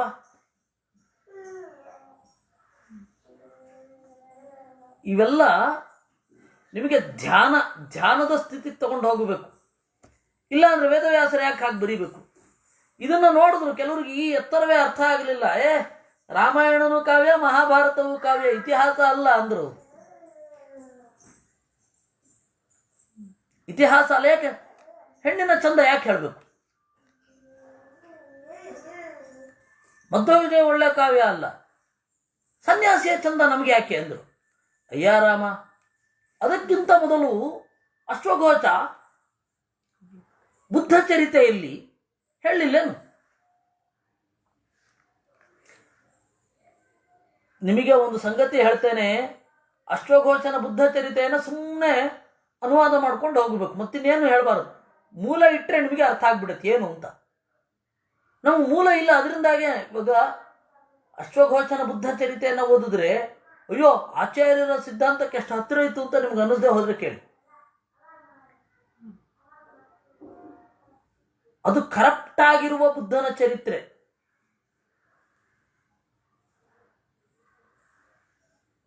ಯಾವುದ್ಯಾವುದೋ ತರಗಳು, ಯಾವುದ್ಯಾವುದೋ ದಡ್ಡತನಗಳೆಲ್ಲ ಸೇರಿಕೊಂಡು ಕಂಟಾಮಿನೇಟೆಡ್ ಆಗಿರುವ ಬುದ್ಧನ ಚರಿತ್ರೆಯನ್ನು ಓದಿದ್ರೇನೆ ಹೀಗನ್ಸತ್ತೆ. ಇನ್ನು ಶುದ್ಧ ಬುದ್ಧನ ಚರಿತ್ರೆ, ನನಗದೊಂದು ಆಸೆ ಉಂಟು, ಮಧ್ವವಿಜಯದ ಜೊತೆಗೆ ಸುಮ್ಮನೆ ಬುದ್ಧ ಚರಿತ್ರೆಯನ್ನು ಹೇಳ್ಕೊಂಡು ಹೋಗಬೇಕು ಅಂತ, ಅಥವಾ ಪಾಡ್ಯ ಕಾವ್ಯಾಲಾಪ ಅಂತ ಹೇಳ್ಕೊಂಡು ಹೋದ್ರೆ ಎಲ್ಲಿ ಮಿಶ್ರಣ ಆಗಿದೆ, ಎಲ್ಲಿ ಮಿಶ್ರಣ ಆಗಿಲ್ಲ, ಭಾರತೀಯ ಸಂಸ್ಕೃತಿ ಎಲ್ಲಿ ಬದಲಾವಣೆಯ ಹಾದಿ ಹಿಡಿದಿದೆ, ಎಲ್ಲಿ ವೇದಕ್ಕೆ ಎಲ್ಲಿ ಹತ್ತಿರ ಎಲ್ಲ ಗೊತ್ತಾಗ್ತಾ ಹೋಗಬೇಕು. ಯಾಕೆ ಹೇಳಿದ್ದು ಅಂತಂದ್ರೆ ಇಲ್ಲಿ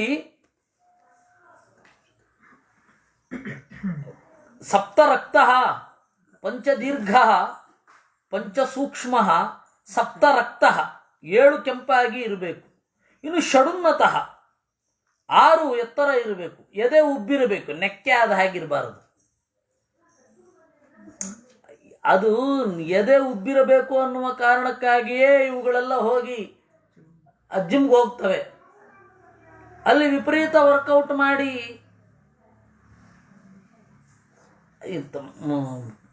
ಇವನ ಮಂಜನ ಪ್ರಶ್ನೆ, ಶುದ್ಧ ಬುದ್ಧನ ಚರಿತ್ರೆ ಇದೆ ತಾತ್ಪರ್ಯ ನಿರ್ಣಯದಲ್ಲಿ ಇದೆಯಲ್ಲ, ಇರ್ಲಿ. ಷಡುನ್ನತಃ ಎದೆ ಉಬ್ಬಿರಬೇಕು. ಎದೆ ಉಬ್ಬಿದ್ರೆ ಅದು ಬಹಳ ಸೊಗಸು. ಎದೆ ಉಬ್ಬಿರಬೇಕು ಅಂತಂದ್ರೆ ಅದು 6 ಪ್ಯಾಕೇ ಆಗಬೇಕು, 4 ಪ್ಯಾಕ್ಸೇ ಇರಬೇಕು ಅಂತಲ್ಲ. ಎದೆ ಉಬ್ಬಿರಬೇಕು. ಅದು ಧೈರ್ಯಕ್ಕೆ ಅವನು ಧೈರ್ಯವಂತನಿದ್ದಾನೆ ಅಂತ. ಉಬ್ಬಿದ ಎದೆ ಇತ್ತು ಅಂತಂದ್ರೆ ಮತ್ತು ಪರಿಸ್ಥಿತಿಗಳನ್ನು ಅವನು ಎದುರಿಸಬಲ್ಲ, ಅದು ಸಂಕೇತ. ವಕ್ಷಃ, ಇನ್ನು ಕುಕ್ಷಿಹಿ, ನಾಭಿಯಿಂದ ಎದೆಯ ತನಕದ ಇದು ಅಟ್ಲೀಸ್ಟ್ 2 ಅಂಗುಲ ಆದರೂ ಇರಬೇಕು ಉದ್ದ. ಹೀಗೆ ಇಷ್ಟು ಹಿಡಿಬೇಕು. ನೀವು ನಿಮ್ಮ ಕೈಯನ್ನು ಮೊಬೈಲ್ ಮುದ್ರೆಯನ್ನು ಇಟ್ಟುಕೊಂಡ್ರೆ, ಫೋನ್ ಮಾಡ್ತಾ ಇದ್ದೇವೆ ಅಂತ ಹೇಳುವ ಮುದ್ರೆಯನ್ನು ಇಟ್ಟುಕೊಂಡ್ರೆ, ಈ ತುದಿಯಿಂದ ಹೆಬ್ಬೆರಳ ತುದಿಯಿಂದ ಕಿರುಬೆರಳ ತುದಿಯ ತನಕ ಅಷ್ಟಾದರೂ ಇರಬೇಕು. ಅದಿಲ್ಲ ಅಂತ ಇಟ್ಟುಕೊಳ್ಳಿ, ಕರುಳು ಮೊದಲಾದವುಗಳೆಲ್ಲ ಸರಿಯಾದ ಜಾಗದಲ್ಲಿ ಇಲ್ಲ ಅಂತ ಅರ್ಥ ಅಲ್ವಾ? ಅದರಿಂದ ಉದ್ದ ಇರಬೇಕು ಅಂತ. ಕುಕ್ಷಿಹಿ. ಇನ್ನು ಲಲಾಟಂ, ಹಣೆ ಉದ್ದ ಇರಬೇಕು. ಸ್ಕಂಧವು, ಮುಯ್ಪು ಉಬ್ಬಿರಬೇಕು. ಮುಯ್ಪು ಅಂತ ಹೇಳಿದ್ರೆ ಕನ್ನಡದಲ್ಲಿ ಮುಯ್ಪು ಅಂತ ಕನ್ನಡದ ಶಬ್ದ. ಮುಯ್ಪು ಅಂದ್ರೆ ಕನ್ನಡದ ಶಬ್ದ. ಭುಜ ಅಂತ ಅನ್ನೋದು ಸಂಸ್ಕೃತ. ಹೆಗಲು ಅಥವಾ ಮುಯ್ಪು. ಮುಯ್ಪು ಅಂತಂದ್ರೆ ಗೊತ್ತಾಗೋದಿಲ್ಲ. ಮುಯ್ಪು ಅಂತಂದ್ರೆ ಈ ತೋಳಿನ ಭಾಗ, ಅದು ಉಬ್ಬಿರಬೇಕು. ಇನ್ನು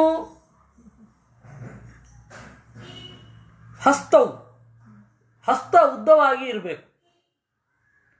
ಇನ್ನು ವಕ್ತ್ರಂ, ಮುಖ ಉದ್ದವಾಗಿರ್ಬೇಕು. ಮೂಗು ಉದ್ದ ಆದ್ಮೇಲೆ ಮುಖ ಉದ್ದ ಆಗಿರ್ಲೇಬೇಕು ತಾನೆ, ಪ್ರಪೋರ್ಚನೇಟ್ ಆಗಿರ್ಬೇಕು. ಅಂದ್ರೆ ಕಿವಿ ಉದ್ದ ಆಗಿರ್ಬೇಕು ತಾನೆ. ಕಿವಿ ಎಲ್ಲಿಯೋ ತೂತಿನ ತರಹ ಎಲ್ಲ ಇರಬಾರ್ದಲ್ವ.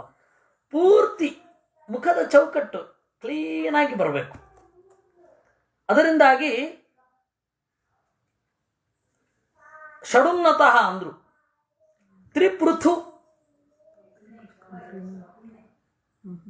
ಇನ್ನು ಅಗಲ ದಪ್ಪವಾಗಿರಬೇಕು. ಲಲಾಟ ಅದು ದಪ್ಪ ಆಗಿರಬೇಕು. ವಕ್ಷಃ ಅದು ಉಬ್ಬಿರಬೇಕು. ಕಟಿಹಿ, ಸೊಂಟ ಸಣ್ಣದಾಗಿ ಆಮೇಲೆ ಒಂದು ಸ್ವಲ್ಪ ಅಗಲ ಇರಬೇಕು. ಅದಕ್ಕಾಗಿ ತಾನೇ ಆ ಹೊಟ್ಟೆನ ಕರೆಸ್ಕೊಳ್ಳಿಕ್ಕೆ ಅಷ್ಟೆಲ್ಲ ಪ್ರಯತ್ನ. ಅದು ಸೌಂದರ್ಯ ಭೋಸ್ಫಾರಸ್ ಅಂತ ಹೇಳಿ ಒಂದು ಪರಿಭಾಷೆ ಇದೆ ಇಂಗ್ಲಿಷಿನಲ್ಲಿ. ಅದು ವಿಶೇಷತಃ ಸಾಗರಕ್ಕೆ ಸಂಬಂಧಪಟ್ಟದ್ದು. ಈ ಡೆಡ್ ಸೀಗೆ ಹೋಗತಕ್ಕಂತಹ ಒಂದು ನದಿ ಇದೆ, ಭೋಸ್ಫಾರಸ್ ಅಂತ ಕರೀತಾರೆ. ಅದು ಮೇಲ್ಗಡೆಯಿಂದ ಒಂದು ದಿಕ್ಕಿಗೆ ಹೋಗ್ತಾ ಇರುತ್ತೆ, ನದಿಯ ಕೆಳಗಡೆಯ ಭಾಗ ಬೇರೆ ಕಡೆಗೆ ಹೋಗ್ತಾ ಇರುತ್ತೆ. ನಮ್ಮಲ್ಲಿ ಹಾಗಾಗೋಗಿದೆ. ಈಗ ನಮ್ಮ ಚಿಂತನೆಗಳು, ನಮ್ಮ ಒಳಗಡೆಯ ಚಿಂತನೆ ಒಂದು ರೀತಿ, ಹೊರಗಡೆಯ ಚಿಂತನೆ ಅದಕ್ಕೆ ವಿರುದ್ಧವಾಗಿ ಹೋಗ್ತಾ ಇದೆ. ಅದು ಎರಡನ್ನು ಯಾವತ್ತು ಒಟ್ಟಿಗೆ ಮಾಡ್ಕೋತೀವಲ್ಲ, ವೇಗ ಇರುತ್ತೆ. ಅದಕ್ಕಾಗಿ, ಅದನ್ನು ಸರಿ ಮಾಡಲಿಕ್ಕಾಗಿಯೇ ಈ ವೇದಾಂತದ ಚಿಂತನೆ, ಶಾಸ್ತ್ರದ ಚಿಂತನೆ, ಯುಕ್ತಿಯ ಅನುಸಂಧಾನ ಎಲ್ಲ ಆಗ್ತಾ ಇರೋದು. ಅದರಿಂದಾಗಿ ನಾವು ಚಿಂತನೆ ಮಾಡತಕ್ಕಂಥದ್ದು ತ್ರಿಪೃಥು ಆಯ್ತು. ಇನ್ನು ತ್ರಿಲಘು ಅಂತ ಅನ್ನೋದು ನೋಡಿ, ಗ್ರೀವ ವಸ್ತುತಃ ಏನು ವೆಸ್ಟರ್ನ್ ಅನಾಟಮಿಯನ್ನು ತೆಗೆದುಕೊಂಡ್ರೆ, ಮತ್ತೆ ನಾನು ಪಾಶ್ಚಾತ್ಯರ ಕಾಮಶಾಸ್ತ್ರವನ್ನು ಓದಿಲ್ಲ, ವಾತ್ಸ್ಯಾಯನನ ಶಾಸ್ತ್ರವನ್ನು ಓದಿದ ಹಾಗೆ ಪಾಶ್ಚಾತ್ಯರ ಶಾಸ್ತ್ರ ಅವ್ರದ್ದು ಏನು ಅಭಿಪ್ರಾಯ ಇದೆ ಅದು ನನಗೆ ಗೊತ್ತಿಲ್ಲ. ಎಷ್ಟೋ ವಿರುದ್ಧವಾಗಿ ಬರಬಹುದು, ಅದು ಗೊತ್ತಿಲ್ಲ. ಅದನ್ನು ನೀವು ಬಲ್ಲವರು, ಕುತೂಹಲ ಇದ್ದವರು ನೋಡಿಕೊಳ್ಳಿ. ಅಲ್ಲಿ ನೋಡಿ, ಗ್ರೀವ, ಈ ಕತ್ತು ಏನಿದೆ, ಆ ಕತ್ತು ಭುಜಕ್ಕೆ ಅಂಟಿಕೊಂಡಂತೆ ಇರಬೇಕು ಅಂತ ಆದರೆ ಅದು ಚಂದ ಯಾವಾಗ ಗೊತ್ತಾ? ಪಶುಗಳಿಗೆ ಮಾತ್ರ. ವಿಶೇಷತಃ ಸಿಂಹಕ್ಕೆ ಆ ಭುಜವೇ ಇಲ್ಲ, ಅದು ಕತ್ತು ಪ್ರತ್ಯೇಕ ತೋರೋದೇ ಇಲ್ಲ. ಇಲ್ಲವೂ ಇಲ್ಲ ಅಂತ ಅನ್ಕೊಳ್ತೇವೆ, ಯಾಕಂದ್ರೆ ಕೇಸರವನ್ನ ಸರಸು ನೋಡುವ ಧೈರ್ಯವಂತ ಯಾರಿದ್ದಾರೆ?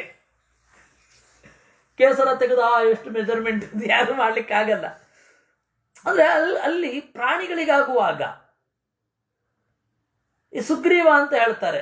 ಸುಗ್ರೀವ ಚಂದದ ಕತ್ತಿರುವವ, ಸ್ವಲ್ಪ ಬಳುಕಿರುವ ಕತ್ತಿತ್ತೋ ಏನೋ ಅವನಿಗೆ, ಸುಗ್ರೀವನಿಗೆ. ಅದು ಬಹಳ ಲಘುವಾಗಿ ಇರಬೇಕು. ಆಮೇಲೆ ಜಂಘ ಅಂತ ಹೇಳಿದ್ರೆ, ಈ ತೊಡೆಯ ಏನು ಮಂಡಿ ಚಿಪ್ಪು ಇದೆಯಲ್ಲ, ಮಂಡಿ ಚಿಪ್ಪಿನ ಮೇಲ್ಗಡೆ ಈ ಭುಜಕ್ಕೆ ಅಂಟಿಕೊಂಡ, ಸೊಂಟಕ್ಕೆ ಅಂಟಿಕೊಂಡ ಭಾಗ ಇದೆಯಲ್ಲ, ಅದು ತೆಳುವಾಗಿ ಇರಬೇಕು ಗಂಡು ಮಕ್ಕಳಿಗೆ. ಅಂದ್ರೆ ಒಟ್ಟು ಇಡೀ ತೊಡೆ ಅಂತ ನಾವೇನು ಹೇಳ್ತೇವೆ, ಅದರ ಸುತ್ತಳತೆ ತೆಳುವಾಗಿ ಇರಬೇಕು ಅಂತ. ಹೆಣ್ಣು ಮಕ್ಕಳಷ್ಟು ದಪ್ಪ ಇರಬಾರ್ದು, ಹೆಣ್ಮಕ್ಳಿಗೆ ದಪ್ಪ ಇರಬೇಕು. ಇನ್ನು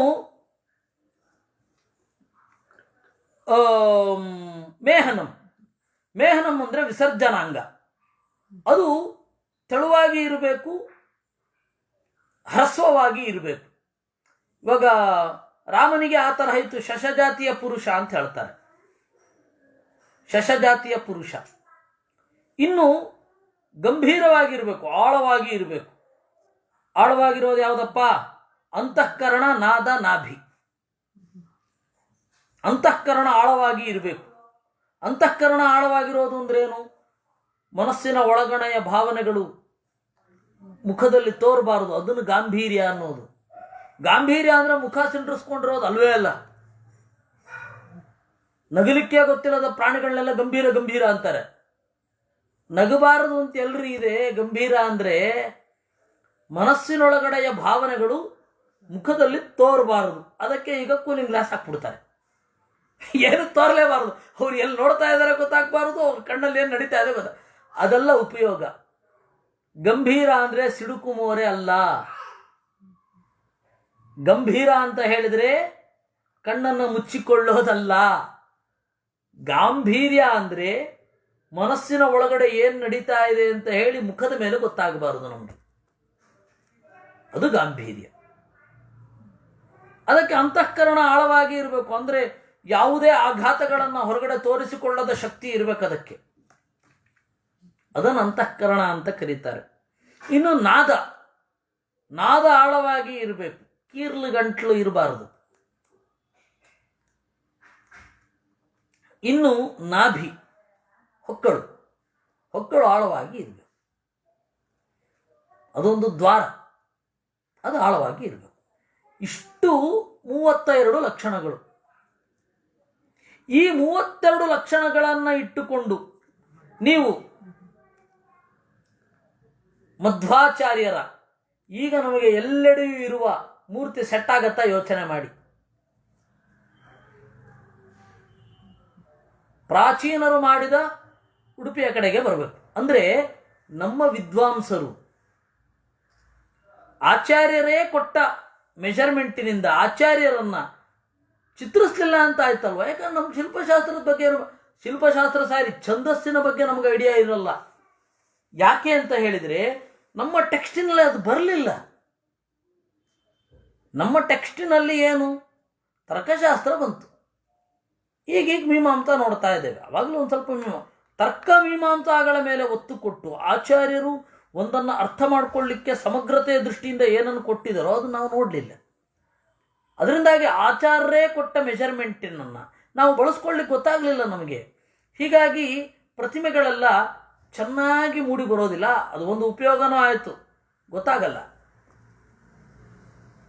ನಮಗೆ. ಈಗ ಸೂಕ್ಷ್ಮವಾಗಿ ನೋಡಿದಾಗ ಯಾವ ಪ್ರತಿಮೆ ಎಷ್ಟು ಹಳೆಯದು, ಆಧುನಿಕ ಶಿಲ್ಪಶಾಸ್ತ್ರವೋ ಪ್ರಾಚೀನವೋ ಗೊತ್ತಾಗಿಬಿಡತ್ತೆ.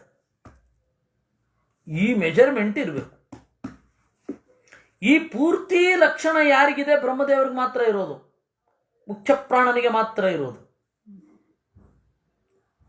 ತಸ್ಮಾತ್ ಬ್ರಹ್ಮ ಗುರುರ್ ಮುಖ್ಯ ಸರ್ವೇತಾಮೇವ ಸರ್ವದಾ ಅನ್ಯೇಪಿ ಸ್ವಾತ್ಮನೋ ಮುಖ್ಯ ಕ್ರಮಾತ್ ಗುರವೈರಿತಾ.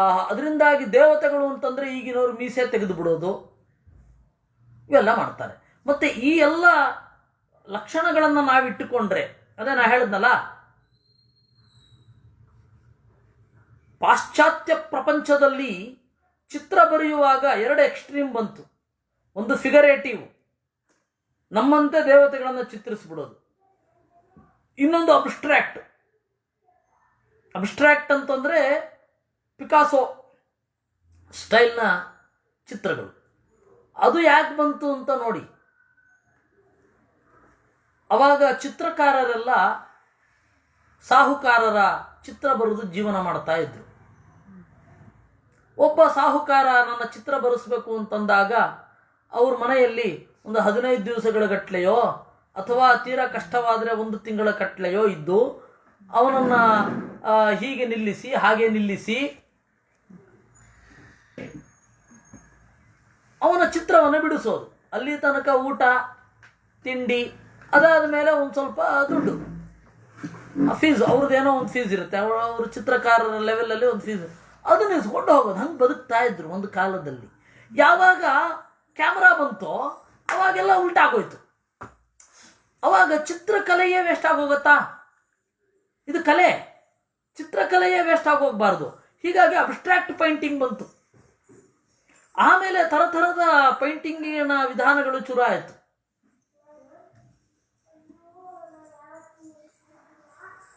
ವಾಟರ್ ಪೈಂಟಿಂಗು, ಅದು ಇದು, ಮತ್ತೆ ಬೇರೆ ಬೇರೆ ತರಹದ ಪೈಂಟಿಂಗ್ಗಳು ಬರ್ತಾ ಹೋಯ್ತು. ವಸ್ತುತಃ ಕ್ಯಾಮ್ರಾ ಒಂದು ಬರದೇ ಹೋಗಿರ್ತಿದ್ದಿದ್ರೆ ಇದು ಯಾವುದು ಬರ್ತಾ ಇರಲಿಲ್ಲ. ಕೆಲವೊಮ್ಮೆ ಹಂಗಾಗತ್ತೆ.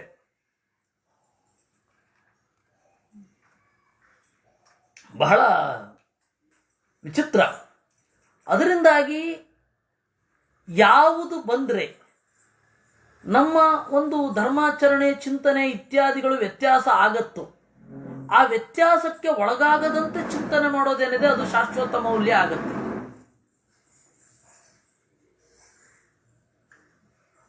ನಾವು ಯಾವುದೋ ಒಂದು ಧಾರ್ಮಿಕ ಆಚರಣೆಯನ್ನು ಇಟ್ಕೊಂಡಿರ್ತೀವಿ. ಅದು ಯಾವುದೋ ಒಂದು ಕಾಲ ಬಂದಾಗ ಬದಲಾಗಿ ಹೋದರೆ, ಅಂದರೆ ಪರಿಸ್ಥಿತಿಯ ಒತ್ತಡದಿಂದ, ಹೊಸ ಯಂತ್ರಗಳ ಆವಿಷ್ಕಾರದಿಂದ ಅದು ಶಾಶ್ವತ ಅಲ್ಲ ಅಂತ ಆಯ್ತಲ್ಲ. ಹಾಗಾದರೆ ಶಾಶ್ವತವಾದದ್ದರ ಕಡೆಗೆ ತುಡಿಬೇಕು. ಇಷ್ಟು ಸೂಕ್ಷ್ಮ ಇದೆ. ನಮಗೆ ಶಾಶ್ವತವಾದ ಧರ್ಮ ಯಾವುದು ಅಂತ ಯೋಚನೆ ಮಾಡಲಿಕ್ಕೆ ಪುರುಸೋತಿಲ್ಲ. ಯಾಕೆಂದರೆ ನಾವು ಈ ಯಂತ್ರಕ್ಕೆ ಅನುಗುಣವಾಗಿ ತಿರುಗ್ತಾ ಇರ್ತೇವೆ. ಆದರೆ ಯಾವುದೋ ಒಂದು ಸಾಂಪ್ರದಾಯಿಕರು ಯಾವುದೋ ಒಂದು ಗಟ್ಟಿ ಹಿಡ್ಕೊಂಡ್ಬಿಟ್ಟಿರ್ತಾರೆ, ಅದು ಏನು ಮಾಡಿದ್ರು ಬಿಡಲ್ಲ. ಆಮೇಲೆ ಅವರು ಬದಲಾಗ್ತಾರೆ, ಬದಲಾದ ಮೇಲೆ ಅದನ್ನ ಹಿಡ್ಕೋತಾರೆ, ಮತ್ತು ವಾಪಸ್ ಬಂದರೂ ಹಿಡ್ಕೊಳ್ಳಲ್ಲ. ಹೀಗಾಗಿ ಬಿಡುತ್ತೆ. ಯಾಕೆಂದ್ರೆ ಅವ್ರ ತಲೆಯಲ್ಲಿ ಶಾಶ್ವತವಾದದ್ದು ಅಂದ್ರೆ ಏನೋ ಕಲ್ಪನೆಗಳಿರ್ತದೆ. ಹೀಗಾಗಿ ಒಂದು ಫೋಟೋ ಬಂದದ್ರಿಂದ, ಒಂದು ಕ್ಯಾಮರಾ ಬಂದದ್ರಿಂದ ನೋಡಿ ಫಿಗರೇಟಿವ್ ಪೇಂಟಿಂಗ್ ಇಡೀ ಹೊಟ್ಟೋಯ್ತು. ಹಾಗಾದ್ರೆ ಫಿಗರೇಟಿವ್ ಪೇಂಟಿಂಗ್ ಬೇಕು ಯಾರಿಗೆ? ದೇವತೆಗಳಿಗೆ ಅಂತ ಆಯ್ತು. ಸೊ ಯಾಕೆಂದ್ರೆ ಅವಾಗ ಫೋಟೋ ಇರಲಿಲ್ವಲ್ಲ, ಕ್ಯಾಮ್ರಾ ಇರಲಿಲ್ಲ. ಹೀಗಾಗಿ ದೇವತೆಗಳ ಇದನ್ನು ಕೆತ್ತಲಿಕ್ಕೆ ಶುರು ಮಾಡಿದ್ರು. ಅದು ಬೇರೆ ಬೇರೆ ದೇಶಗಳಲ್ಲಿ ಅದನ್ನು ಆ ತರಹ ರೂಪಿಸಿದ್ರು. ಮೈಕಲ್ ಏಂಜಲೋ ಅವರು ಇವರೆಲ್ಲ ಹಳೆಯ ಗ್ರಂಥಗಳು ಏನಿದೆ ಅದರ ಆಧಾರದ ಮೇಲೆ ಹಳೆಯದನ್ನು ವಾಪಸ್ ಹೋದರು. ನಮ್ಮಲ್ಲಿ ಏನಾಯಿತು, ನಮ್ಮಲ್ಲಿ ಆ ಪರಿಸ್ಥಿತಿ ಇರಲಿಲ್ಲ. ಯಾಕೆಂದರೆ ನಮ್ಮ ಶಿಲ್ಪಕಲೆಯಲ್ಲಿ ಸಹಜವಾಗಿ ಅಬ್ಸ್ಟ್ರಾಕ್ಟ್ ಮತ್ತು ಫಿಗರೇಟಿವ್ದ ಹದವಾದ ಮಿಶ್ರಣ. ನೋಡಿ, ಭಾಸನ ನಾಟಕ ಚಕ್ರದಲ್ಲಿ ಒಂದು ಪ್ರತಿಮಾ ನಾಟಕ ಅಂತ ಒಂದು ಬರುತ್ತೆ. ಅವನದು ಕಲ್ಪನೆ ಇದೆ ಬಿಡಿ, ಆ ಕಲ್ಪನೆ ಇದೆ. ಏನಂದ್ರೆ ಈ ಭರತ ಇದ್ದಾನಲ್ಲ, ಅವನಿಗೆ ದಶರಥ ಸತ್ತು ಹೋಗಿದ್ದಾನೆ ಅಂತ ತಿಳಿಯೋದು ಊರ ಹೊರಗಡೆ ಇರುವ ದೇವಾಲಯದ ಒಳಗಡೆ ಪ್ರವೇಶ ಮಾಡೋದ್ರಿಂದ. ಅವನು ಆ ಥರ ಚೇಂಜ್ ಮಾಡ್ಕೊಂಡಿದ್ದಾನೆ. ಅಲ್ಲಿ ಹಳಬ ರಾಜರ ವಿಗ್ರಹಗಳನ್ನು ಮಾತ್ರ ಇಡುವ ಜಾಗ ಅದು. ಇವನು ಬರ್ತಾನೆ, ಆ ಪ್ರತಿಮೆಯನ್ನು ನೋಡಿ ಒಂದು ಮಾತು ಹೇಳ್ತಾನೆ, ಮಾನುಷವದಪಿ ಅಮಾನುಷವತ್ ವರ್ತಂತೆ ಅಂತಾನೆ. ಈ ಪ್ರತಿಮೆಗಳು ಮನುಷ್ಯರಂತೆ ಇವೆ, ಆದರೆ ಮನುಷ್ಯರ ತರ ಇಲ್ಲ. ನೋಡಿ, ಅಲ್ಲಿ ಫಿಗರೇಟಿವ್ ಮತ್ತು ಅಬ್ಸ್ಟ್ರಾಕ್ಟಿನ ಹದವಾದ ಮಿಶ್ರಣ. ನೀವು ದೇವತಾ ಪ್ರತಿಮೆಯನ್ನು ನೋಡ್ಬೋದು. ನೀವು ದೇವತಾ ಪ್ರತಿಮೆಯನ್ನು ನೋಡಿದಾಗ ಅದನ್ನು ಚಿತ್ರವಾಗಿ ಕನ್ವರ್ಟ್ ಮಾಡಿ ಹಂಗೆ ಕಾಣುತ್ತೆ. ಹಂಗೆ ಕಾಣಲಿಲ್ವಾ, ಅದು ಮೂಲ ಅಲ್ಲ, ಅದು ನಿರ್ಮೂಲ.